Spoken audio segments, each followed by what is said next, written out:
Welcome to Man Does Tech, where I solve the problems you didn't even know you had. You start now by confirming the cylinder type and having your tools ready. You disconnect the opener's power, then raise the door to a comfortable, stable height and prop it if needed.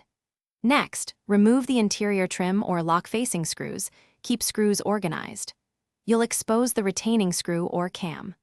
Once visible, insert the correct hex or screwdriver and back out the retaining screw while supporting the cylinder. Make sure to note the cam orientation for reinstallation.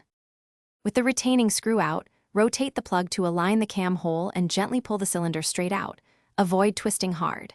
You should inspect the housing and keyway, removing dirt, metal shavings, and old grease with compressed air or a rag. Once clean, test fit the new cylinder to confirm length and tailpiece orientation match the original.